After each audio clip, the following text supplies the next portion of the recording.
Gentleman's recognized. I thank the gentleman from Massachusetts for yielding. Mr. Chairman, among other things, the Financial Services Regulatory Relief Act would make it easier for some of the biggest banks and other financial institutions in this country to merge at a time in America where big institutions are becoming bigger and small institutions are being driven out of business. I think we have to ask whether this is a good idea.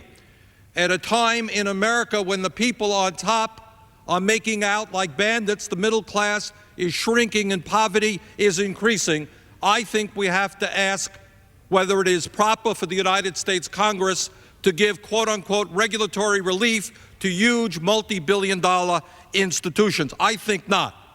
Specifically, this bill would reduce the federal review process for bank mergers from 30 days to a mere 5 days.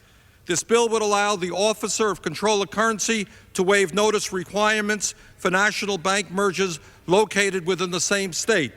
This bill would end the prohibition of out-of-state banks merging with in-state banks that have been in existence for less than 5 years. This bill also gives federal thrifts the ability to merge with one or more of their non-thrift affiliates. And finally, this bill would eliminate certain reporting requirements for bank CEOs in regard to inside lending activities.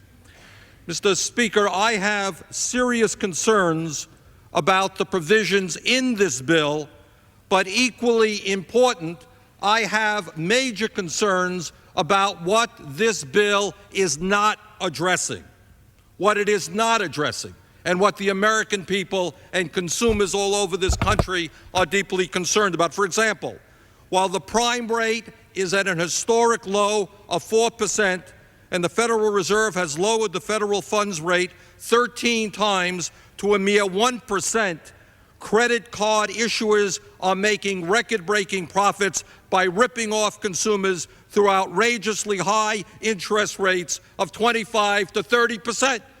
Now, how come in the midst of giving the ability of large banks to become larger, we forgot about demanding that interest rates go down so that people who are already hurting are not forced to pay usurious interest rates? I guess we just forgot about that. Mr. Chairman, at a time when banks are making record-breaking $7.3 billion in late fees they collect from consumers, another major ripoff, there is nothing in this bill that would bring down these excessive fees. I guess we forgot about that issue as well. Mr. Chairman, every member of this Congress understands that throughout America we are hemorrhaging decent-paying jobs in manufacturing and in information technology. And one of the areas, one of the industries where we are hemorrhaging good-paying jobs is in the financial services industry. No mention in this bill of a concern that with these mergers comes the loss of decent-paying jobs. Maybe when we talk about financial services, we might want to talk about the ordinary people who do business in banks rather than just the needs of the CEOs who make huge compensation packages running these banks.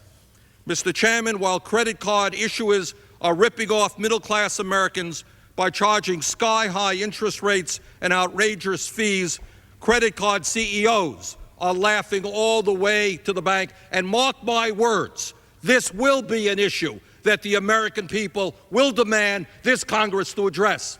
You cannot ignore the fact that scam after scam is forcing hard-pressed American people to pay 20, 25% a year in interest rates on their credit card. That issue will come before the United States Congress. And in the midst of all of these rip-offs, if I may use that word, the compensation packages of the CEOs are going sky-high. Over the past 5 years, the CEO of Citigroup made over $500 million in total compensation, and the CEO of Capital One made over $169 million in total compensation.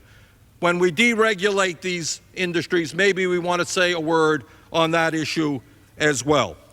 Bottom line is, that this legislation works on behalf of the largest financial institutions, does not work on behalf of consumers, and I respectfully ask for a no vote on it. Thank you, Mr. Speaker. From Ohio. Mr. Chairman, I'm now